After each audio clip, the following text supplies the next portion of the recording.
something as familiar as the back of your hand. And then someone turns it upside down and you see it for the first time again. Welcome to Independent Lens.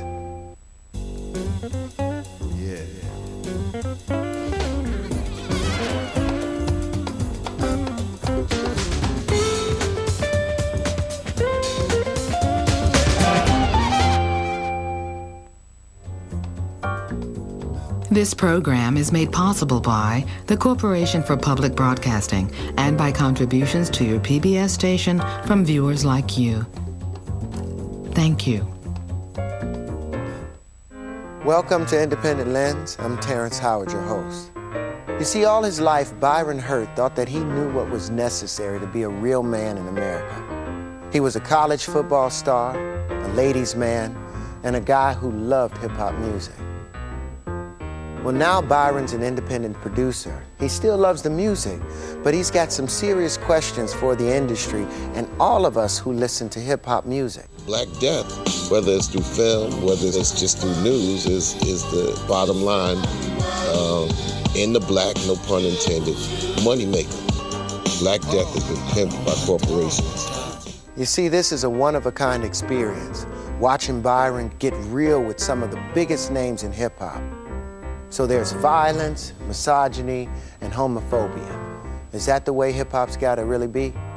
Hip-hop, beyond beats and rhymes. Next on Independent Lens.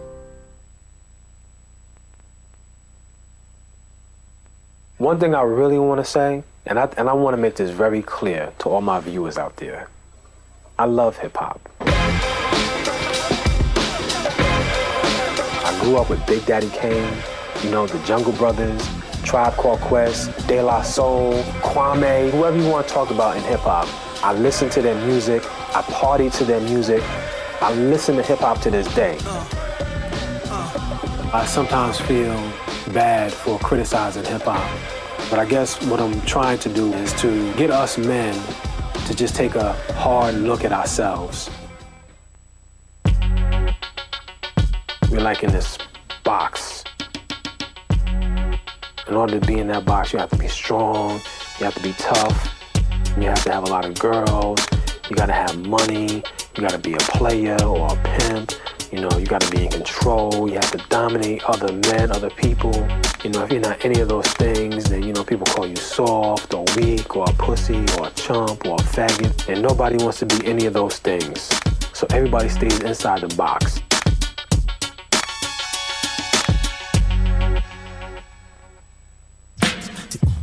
Before hip-hop, men were seen in R&B, they was like very docile, you know what I mean? But when hip-hop came around, it brought masculinity back into the game. Now, some of it is a little misguided. Through rap music, I think there's an identification with some of the most stereotypical masculine standards. Every black man that goes in the studio, he's always got two people in his head. Him, in terms of who he really is, and the thug that he feels he has to project. It's a prison for us. Yo, I'm this, I'm that, I'm toting it. You know you ain't doing jack. But at the end of the day, you know you can make somebody believe that you are. It could be profitable. I jokingly say that I'm in recovery from hip-hop. It's like being in a domestic violence situation. Your home is hip-hop and your man beats you. D12 ain't all about just smacking bitches and smacking hoes, but we will smack a bitch and smack a hoe. Yeah, yeah. We the kings. We the kings, man. We the kings of this.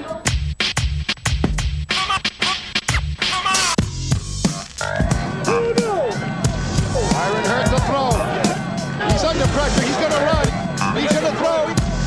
In the end zone. Complete.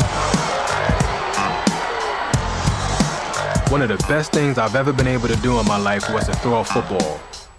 I was nice with mine. Before games, I would listen to hip-hop to get psyched up. LL Cool J's Mama Said Knock You Out usually got me ready to play. I grew up like a typical boy in America. I was a star high school and college quarterback, a ladies' man, and a Q-dog who listened and partied to a whole lot of hip-hop without really questioning the lyrics I was listening to. Rap music's lyrics and images fell right in line with my masculine identity. I was that guy. That's who I was. And then, my whole life changed. When I graduated from college, I was hired by Northeastern University's Sport and Society to educate young men about men's violence against women. They figured boys and men would listen to an ex-jock like me. When I was that age, nobody came into my high school and talked to me about men's violence against women, especially men. When I first started doing it, I didn't really know much about gender issues, anything like that. I was totally intimidated and totally unaware about like what I could do as a man to change any of that stuff. But I started learning a whole lot about masculinity, and I became very introspective about my own self as a man. Every time I do a discussion or a group, rap music always comes up. People will say, well, what about hip-hop? You know, hip-hop is so violent. Hip-hop is so misogynistic. Hip-hop is always, you know, bashing gays or whatever. And I would always defend hip-hop. But the more I grew and the more I learned about sexism and violence and homophobia, the more those lyrics became unacceptable to me. And I began to, you know, become very conflicted about the music that I loved. One day I was just sitting home at the crib watching music videos. And I was seeing video after video after video of rappers posing and posturing, throwing money at the camera, mad women around them dancing. And I was like, yo, I need to do a film that breaks all of this stuff down. So I raised money, bought a video camera, hired a film crew, and began my journey to examine the representations of manhood in hip-hop culture.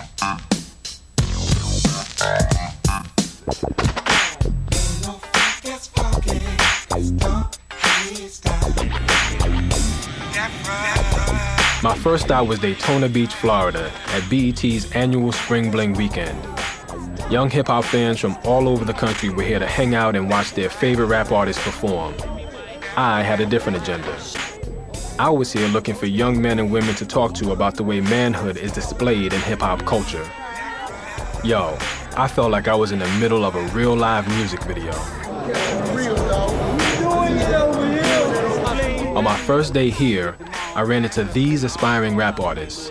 When it's time to go to war, I come equipped with the gauge and the tech. In fact, flash like a syphilis plague in case a Nicolas Cage wanna take it for granted. Try to face off, get taken off the face of the planet. Look, prick, you ain't never bust a 9 before. You dicks turn into pussies when it's time for war. When the shells hit they body, I show them who that bastard be. Ask my down-ass niggas, will you blast for me? Keep talking about your guns, how you kill dudes for practice, lying. Only thing you ever popped was aspirin. All they seemed to rhyme about was gunplay, killing other men, being tough and invulnerable, feminizing other men, and putting fear into another man's heart. Why are so many rappers preoccupied with violence and gunplay? Woke up this morning. Yeah. You got yourself a gun. Yeah. Got yourself a gun. I'm living in this time behind. When you think about American society, the notion of violent masculinity is at the heart of American identity. So that the preoccupation with Jesse James and the outlaw, the rebel, much of that is associated in the American mindset, the collective imagination of the nation, with the expansion of the frontier. And in the history of American social imagination, the violent man using the gun to defend his family, his kith and kin, becomes the suitable metaphor for the notion of manhood. Make it fast, Slippery. That's your last draw.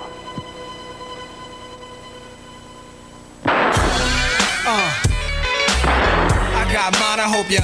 You know, there are components to masculinity for the people who live and breathe hip-hop culture. One of them is verbal ability. And two, the second piece here is the ability to negotiate violence. We both came up on the gritty streets of Jamaica, Queens, 2 street kids.